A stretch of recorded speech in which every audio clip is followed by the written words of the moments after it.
نحمده ونصلي على رسوله الكريم اما بعد۔ حضرات سامعین کرام و ناظرین، رمضان کا مہینہ اپنے اختتام پہ ہے۔ آج 23ویں شب ہے، جو شب قدر لیلۃ القدر کی رات ہے۔ حدیث میں آتا ہے جب لیلۃ القدر کی رات آتی ہے تو حضرت جبرائیل امین علیہ السلام ایک بہت بڑی فرشتوں کی جماعت کو لے کر بیت اللہ پہ اترتے ہیں، اور ان کے ہاتھ پہ ایک جھنڈا ہوتا ہے، اور وہ جھنڈا وہاں گاڑتے ہیں، اور پھر فرشتوں کی جماعت کو کہا جاتا ہے کہ تم پوری روئے زمین پہ پھیل جاؤ۔ جو اللہ کے بندے اس رات کو جو عبادت کر رہے ہیں، اس عبادت میں ان کے ساتھ شریک ہو جاؤ۔ کوئی قرآن کی تلاوت کر رہا ہے تو فرشتے اس کے ساتھ قرآن کی تلاوت میں مصروف ہو جاتے ہیں۔ کوئی نوافل پڑھ رہا ہے تو فرشتے اس کے ساتھ نوافل میں شریک ہو جاتے ہیں۔ کوئی ذکر و اذکار میں مشغول ہے تو فرشتے اس کے ساتھ ذکر و اذکار میں مشغول ہو جاتے ہیں۔ کوئی درود و سلام پڑھ رہا ہے تو فرشتے اس کے ساتھ شریک ہو جاتے ہیں۔ کوئی دعائیں مانگ رہا ہے تو فرشتے اس کے ساتھ شریک ہو جاتے ہیں۔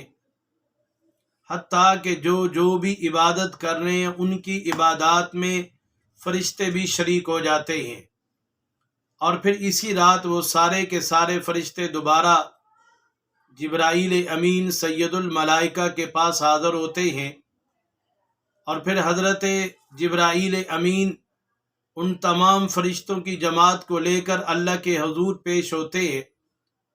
اللہ رب العزت کی ذات باوجود اس کے کہ علیم بذات الصدور ہیں، اور وہ فرشتوں کی جماعت سے پوچھتے ہیں بتاؤ میرے بندے کیا کر رہے تھے، اور فرشتوں نے اللہ کے بندوں کو جس حالت میں دیکھا وہ بتاتے ہیں۔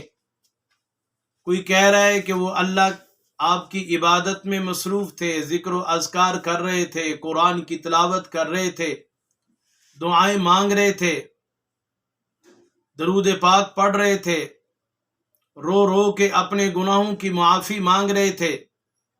تو اللہ رب العزت ان سے پوچھتے ہیں کہ فرشتوں مجھے بتاؤ میرے ان بندوں کو ان عبادات کا کیا صلہ دیا جائے، اور وہ فرشتے کہتے ہیں آپ تو بہت بڑی ذات ہیں، آپ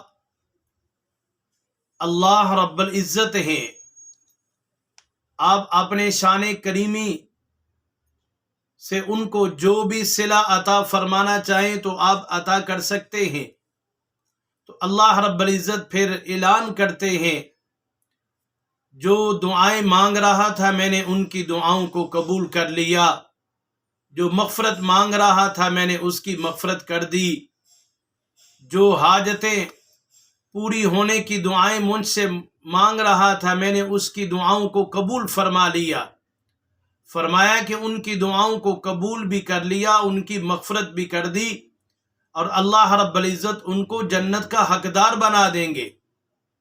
میرے عزیزوں اور بزرگوں، یہ رمضان کا مہینہ شاید ہماری زندگیوں میں آخری رمضان ہو، یہ لیلۃ القدر کی راتیں آخری راتیں ہوں، یہ آخری عشرہ میری اور آپ کی زندگی میں سے کسی کا آخری ہو، اور ایسی عبادت کر لیجیے کہ آپ اپنے مولا اللہ کو راضی کر لیں۔